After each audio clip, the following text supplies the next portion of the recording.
Barry, thanks for joining us. It seems that football just never takes a breath. How's this week been for you? No, very good. Obviously, we've had cramming in the games at the moment to try and get up to match speed. I think the players are looking sharp enough. Obviously, they're not fully there yet. But no, we've plenty to contend with. First focus is our pre-season game tomorrow. We head to Falkirk. What's your thoughts?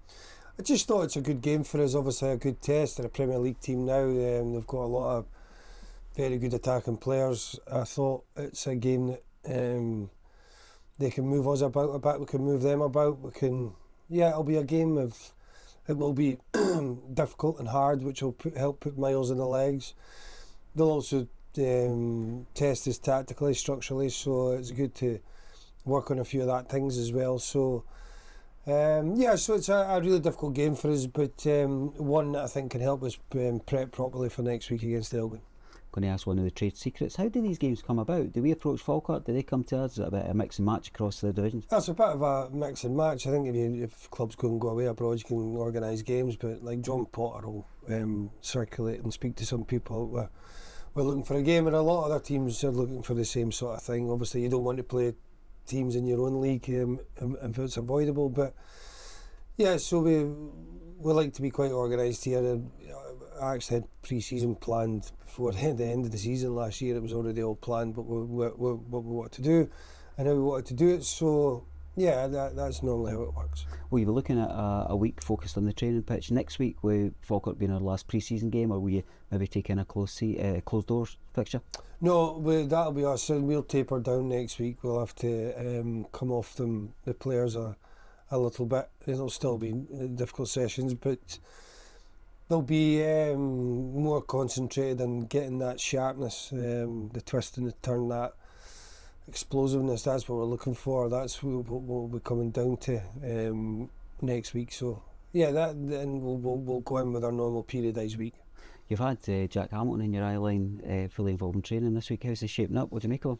Yeah, he's doing fine. Listen, he needs to get fitter, and we spoke to him about that. Obviously, because he's been out injured, he needs a bit of help. So we'll keep him back and giving him some extra running. He's going to need to do that for a wee while to get him up to speed. Frustration part with that was we actually never got him back till probably all the hard work was done, and it was that day when we just kind of moved on to more tactical stuff that he came back, so he's missed that as well. So he's one that we're going to need to catch up with in the background. After the game tomorrow, we'll need to do extra running with him, we'll need to do that sort of thing. So but he's here now, he's listening to the tactical side, what I'm looking for, and he'll be seeing all that as well. So let's try and get him fit and keep him on the pitch. That's my first objective with Jack. There's too many times here he's been come back, he breaks down, he comes back. Is he back in the right time? For me, I want him back and back fit for good, so we have to take our time with him. Every Raith Rovers fan will back you up on that one. In terms of the squad health, Lou Stevenson's had a scan and he's got a bit of a minor knock. How's it's in his soleus and his calf, the exact same injury I've got at the minute myself. So no, he'll be probably another 8 days, maybe something like that. So there's another player that's missed pre-season. Obviously he's a very fit guy. Louis, he works hard at what he's doing, so we'll take our time with that one as well. But hopefully, I'm not sure he'll be ready for the Elgin game. He maybe will be, but we have to see what he's not one that's going to be a million miles away. We've had the luxury of an established group, and you're bringing in some real quality to add to that. How's the group gelling across the new and the established? Well, it's always culture that I believe in here at the football club. I've said that for the first minute. I don't suffer fools.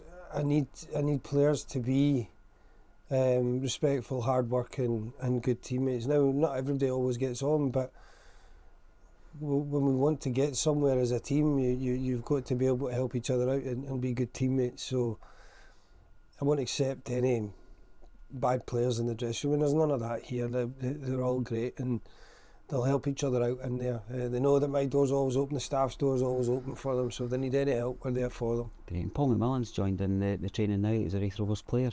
Has he took to it like a duck to water? Yeah, good. Listen, he's a bright player, he's a good player. We have watched a good bit of Paul, and he's settled in with the boys nicely. We did a lot of tactical stuff. He'll still need to learn the certain things, how we want to do things, but you could see today when we were doing a lot of structural work, you could see that he'll pick it up pretty quick. The other big news around the town is that Dylan Easton's extended his contract to remain as a Raith Rovers player. How big a boost is that for the actual squad as well as a supporter? Yeah, I think it's big. It's something we've been working on for a while. I think you can see the type of people I want to have at the club. We want people to be able to entertain the fans. Paul McMullins, Louis Vaughan, Jack Hamilton, Dylan Easton comes under that category. So you can see the type. Obviously, Callum Swift when we get back, but they all need to run, they all need to work as well. So, yeah, listen, it was he obviously he's a fan's favourite, and rightly so. He's a talented player, but I think since I've come in here, we've gotten better. We've made him better, and he needs to remember that, and he will. And we have to keep pushing him. But he is a player that we've been trying to keep for some considerable time, and we managed to get the deal done, and I'm just pleased for him and for the football club, and also most importantly for the fans. The compliment is that in his interview he was quite clear in saying that he's fully bought into what you're trying to achieve, and he's replicating what you're saying there, is that he believes that you and your coaching staff can make him better. Yes, and also he needs to try and get in the team, so if he had said anything different he would have been sitting next to me. But no, he's a good kid, and yeah, listen, he wants to learn, and that's great. Listen, you'll be 31 years old, you never stop learning. I'm still learning myself, so yeah, you never stop learning. And what I said to Dylan is, if you look after your body in the right way and you do the right things, you can play till you're 36, 37. You've got to play as long as you can, and he's got the opportunity to do that by looking after yourself. I've said it to a few players in there. Don't be the player that's crawling out the door at 33, 34. Be the player that's still there at 37, 38, and enjoy it. And because once you stop playing, that's it. It's gone. I was lucky enough to finish at 38 myself, just through hard work and looking after yourself. So he needs to do the same things. You've told us that you enjoy the moment, sure, but you're always looking at what's next. Have you got your next set of targets in mind and lined up? Yeah, I was actually having a joke with John Potter there today. Every time when I was saying to him, listen, he'll give me a call, done, the player's done. And I'll go, brilliant, well done, John. Next, where's the next one? He's like, we've just managed to get that. Yeah, where's the next one? So it's been a bit of banter between the two of us, and yeah, probably. I wouldn't like to be John Potter. He gets a lot of phone calls from me, quite a lot. So I think he's pretty patient. But no, he's doing terrifically well for us in the background. There's a lot of work going on for John. It's non-stop. Obviously, even tonight we've actually got a recruitment meeting at 7:30 tonight. So you're right, it never stops.